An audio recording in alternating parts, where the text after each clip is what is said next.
All right, time to bring in our guest for the week, and I'm really excited to talk to him not only because he's a former NFL linebacker and happened to play for the Eagles in only their second Super Bowl appearance ever, but also because I'm a fan of American Ninja Warrior and OCRs like the Spartan race, and he's the host of NBC's new competition show, Spartan Ultimate Team Challenge. He is Dhani Jones. Dhani, welcome to the podcast. Thanks for having me. So I'm pretty caught up. I think I might be one episode behind, but Spartan Ultimate Team Challenge is really cool because it kind of blends a little bit of American Ninja Warrior, a little bit of a Spartan race essentially, and you even have, a lot of the team captains are either Spartan or Ninja Warrior or, some type of competition like that. So, what else can you tell us about the show that kind of separates it from other competition shows we've seen? Well, Spartan is unique in and of itself, and a lot of people have done different obstacle course races, but they've never really kind of done it together. I mean, obviously there's people that go out there and try and compete with one another, but it's never sort of surmised by this opportunity where 5 people are on the course at the same time and you have to start and finish together and have an opportunity to win, a large sum of money, which in this case on NBC is $250,000. So, and the great thing about how we're positioning Spartan as it relates to other shows that are in the competition vein, and as you look at American Ninja Warrior, is this is really a team and a collaborative effort, right? You can't go out there, and we always say, no one triumphs alone. And you look, you're the one, you love American Ninja Warrior, and that's man versus course. And exactly. People out there having fun, and Spartan, it's like you can't do it by yourself, or else you're just simply not going to win. Yeah, exactly. And I mean, some of the obstacles they take from if anyone's familiar with Spartan races, they take some direct from like a Spartan course. Some of them it's basically a Spartan obstacle on steroids since it is a team obstacle. What do you What do you think is it's supersized, man. It's yeah. Supersized. I mean, all the different obstacle course races are different lengths, right? Yeah. And this one in particular is more looking at, this one in particular is a mile-long obstacle course challenge. You're out there, and all the obstacles themselves are made that much bigger so that it has a team aspect incorporated into it. I mean, when you're doing an obstacle course race, you might have a spear throw, but in this case, you have to make you have to land a certain amount of spears at the target. Right. When you're with the slip wall, which everything culminates in, you can't get over it by yourself. You have to have your team members help you up and over it. So there's aspects of traditional obstacle course races that are definitely incorporated, and so people are familiar with that. But when you really break down the Spartan race that we have, everything is just supersized, and you have to stick together. I mean, you have the shield carry that oftentimes occurs when there's a long transition between specific obstacles. And it's great to see the leaders start to develop along the way, and the teams really start to meld together, especially if they want to win. Yeah, and I mean, the slip wall is, from what I can tell, I mean, every time they run it, it's a little bit different as far as the obstacle goes. The one consistent is definitely the slip wall, and that seems to be the hardest. Would you agree that's the hardest one that they do? Okay. Yeah, it's absolutely the hardest part of the race. I mean, look, first of all, you're on this course for a mile, right? And you have all these different things that are going on, right? In the very beginning, you have the walls that you have to climb over. And those are 8 and 10 foot, 10 foot walls. And then you have to go to the lake swing or the log swing. And then you have to go to the lake crossing. And then you have to go, to the log traverse and the log carry and all these different things, from the timber drop to the totem climb. And so you can hear me going through, and there's awesome events that people have seen along the way. But what people have noticed and what people have seen is that slip wall at the very, very end just gets people. Yeah. I mean, you might have 3 people on the wall at the same time. Someone might have been there a long time, and then all of a sudden, here comes like the next group, and they're up and over, and they all of a sudden win. It's like we always call the slip wall the ultimate equalizer. Yeah, it really is. I mean, people to climb this thing, and if you haven't seen the show yet, definitely check it out. But basically, it's this. I think it's like a 45 or 60 degree. It's pretty steep. and it's basically a slippery wall that they have to find a way to get up, and you see people grabbing onto literally whatever they can. Oh yeah, and anything means anything. I mean, this is like, you know, you're grabbing people's shirts, you're grabbing people's pants, you're grabbing whatever's in people's pants or whatever. Ankle braces, right? The one guy had ankle braces on, and his teammate was grabbing those to get up. Well, what was amazing about Farmstrong is that, you know, this is a team that is actually made up of a grandmother and a grandfather, right? Yeah. And this gentleman, you know, he lost his ability to walk, and now he's been able to regain his strength. He's able to walk. He's able to run. And, you know, whatever is a part of you is what you're able to utilize in order to get up and over this wall. I mean, even in a previous episode, you'll see one step ahead, and this young lady, she has a prosthetic. And, you know, they get very creative in the different ways they like to utilize things that, you know, some people might have. And the one thing that we always want to emphasize is that everybody that goes through this course, everybody that races with one another has been through something. And I think that's how I look at it. It's the most amazing, you know, team race. It's the most amazing course that you cannot triumph alone. But really, it's the stories of the people and what they've been through up until this point, and why obstacle course races and why Spartan changed their lives. Yeah, I mean, you see it on a lot of competition shows. I mean, American Idol, everybody has a backstory, but on a show like this, like it really, for somebody who has a prosthetic or somebody who at one point couldn't walk, like to be doing something like this, it's much more inspirational than many of the other shows that are out there. Yeah, I mean, look, you got people that have gone through depression. You have people that have gone through alcoholism. You have people that have fought through drugs, weight gain, weight loss. I mean, those that have dealt with, you know, losing a leg in an accident. You know, there's a man, the Tenhaken family, you know, his daughter, Ruby, you know, she has an unfortunate disease of which she can't even communicate with her father, but he knows that she loves him. Yeah.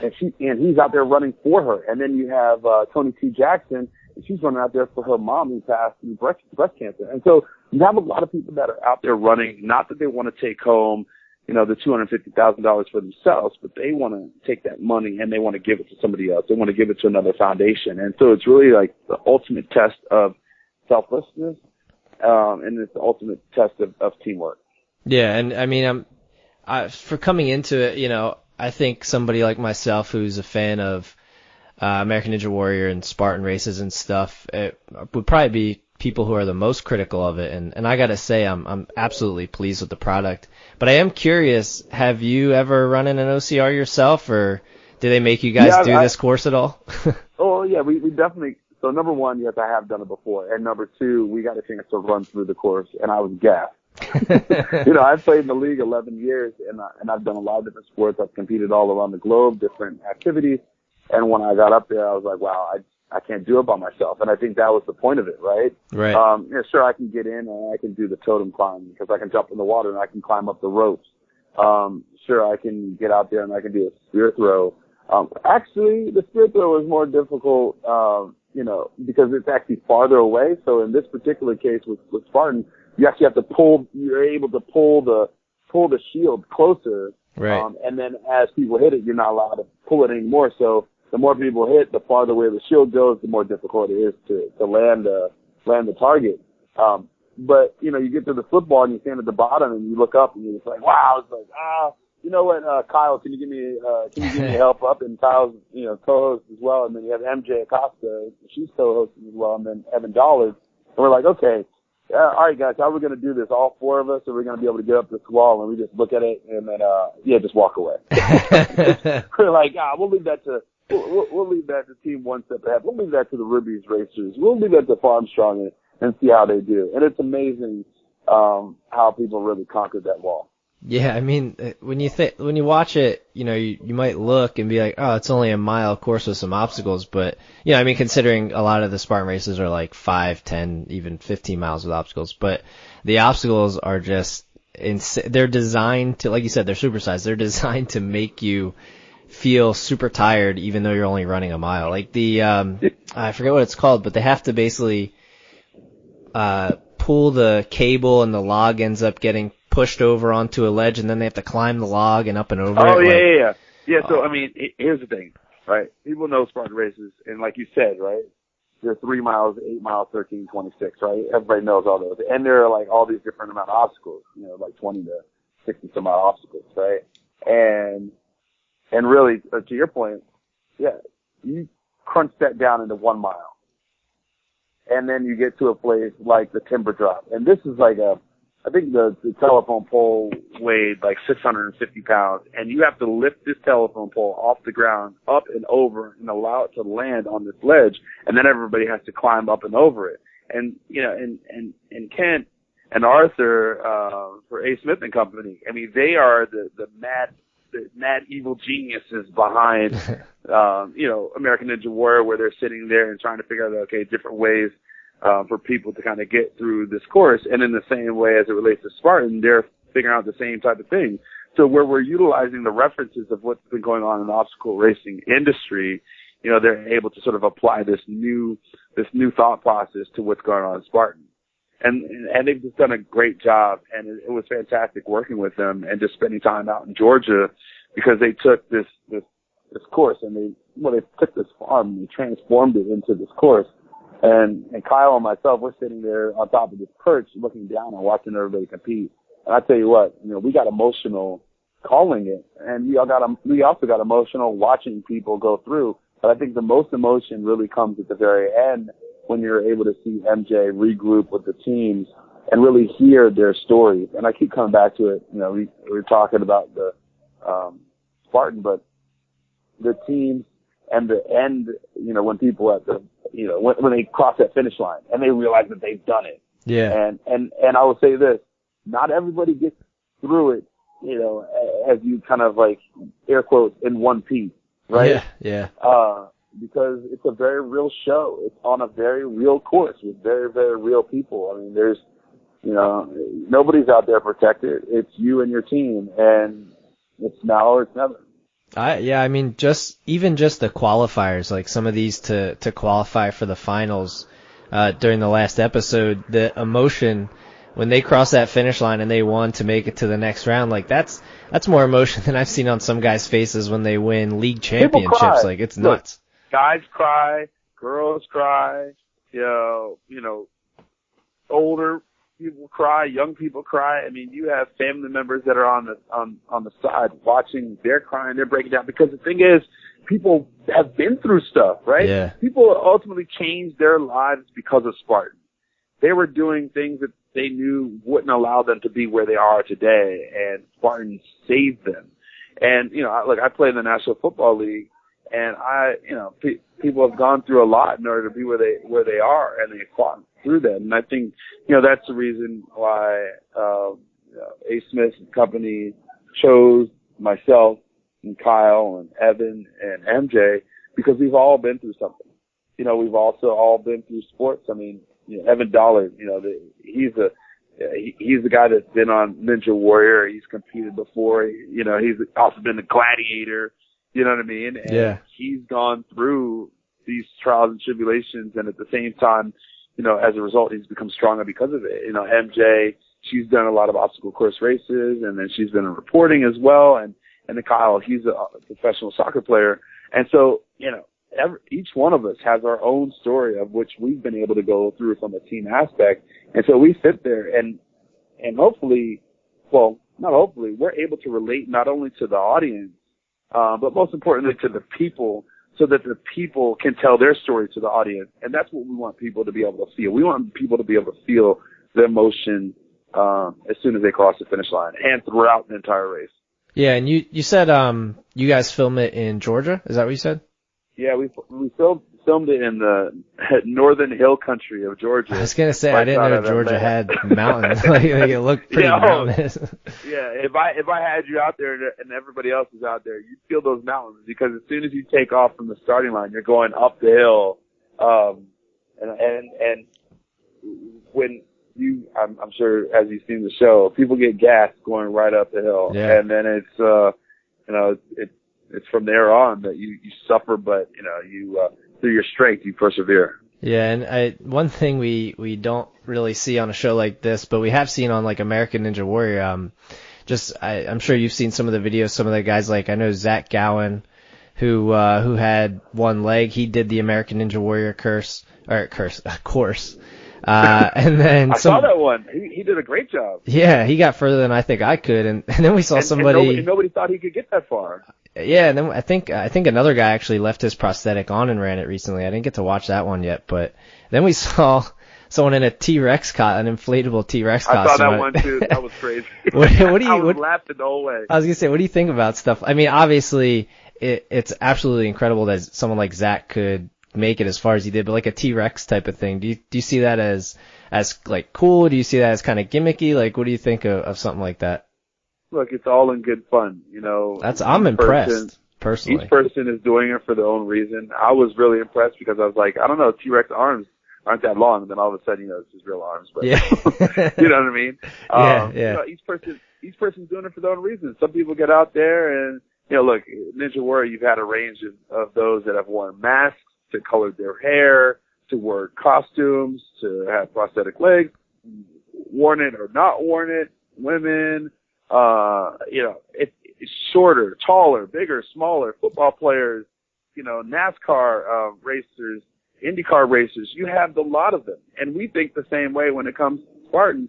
Like, it could be anybody. The other weekend, I was on a Twitter battle going back and forth with Austin Dillon.